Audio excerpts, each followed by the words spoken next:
Assalomu alaykum hurmatli obunachilar. Bugun sizlar bilan Misrning Optim bozorini obzor qilamiz. Videoni oxirigacha ko'ring. Birinchi o'rinda programma orqali taksi chaqirdim. Hozir 10 minutda yetib kelar ekan. Yana fakt sifatida aytib o'taman. Misrda mashinadan ko'ra taksi sifatida mototsikl chaqirsanglar ancha arzon tushadi. Bu ham qulay, ham tezkor. Mana bizdan taksiga yetib keldi va nihoyat 10 minut deganda. Assalomu alaykum.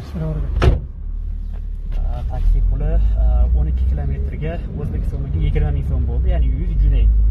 Nima deb o'ylaysizlar, arziydimi yoki arzon yoki qimmat? Kommentariyada yozib qoldiring. Ko'chalari.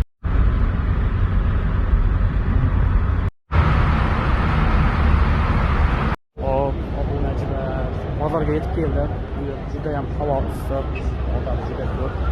Bu bozorda eng ko'p o'zbek sotuvchilar shu yerdan oladi. Abayalarni, O'zbekistonda sotilayotgan hijoblarning eng ko'pi shu yerdan oladi. Chunki Optim. Misrda Abu Sahriy desa ham bo'ladi. Masalan, ko'rsataman hozir.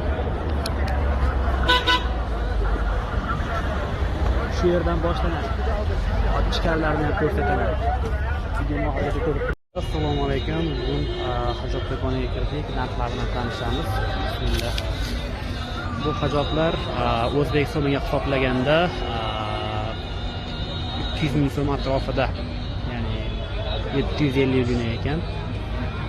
750 bu ham 200 ming 250 ming atrofida. O'zbekistonga borguncha kargosi bilan qimmat bo'lib ketadi bular. Bu ham xuddi shu 200-250 ming atrofidagi hijoblar hammasi. Bu yerda hijob, abayalar juda ham arzon, biznes qilaman deganlar uchun. Narxlari ancha yaxshi. Narxlar arzon, lekin O'zbekistonga kargo qilishlik uchun ancha qimmatga tushadi bu. Kilosi 5-6 dollar atrofida tushadi. Agar Optimcha magazinchilar bo'lsa, Misrga kelishlikni tavsiya beraman. Kefila ancha narxlari arzon. Bizani Aqaba bozoriga bo'lgan safarimiz davom etadi. Sizlarga Alloh ko'rsatib beraman. Aqaba bozori aslida eski Qohirada joylashgan, shuning uchun juda ham xarob holatda ham bo'ladi. Optim bozor. Andijonda Jahon bozor bor. Deyarli shunaqa tartib holat.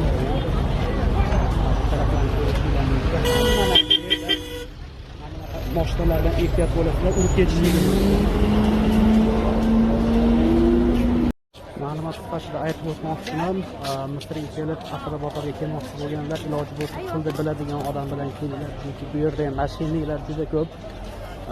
O'zing narxidan kerak bo'lsa 3 barobar qimmatga sotib yuboradi. Aqaba bozordan chiqdim, sababi hali do'konlarni juda ko'pi ochilmagan ekan. Soat 10 bo'lishiga qaramay do'konlar ochmabdi.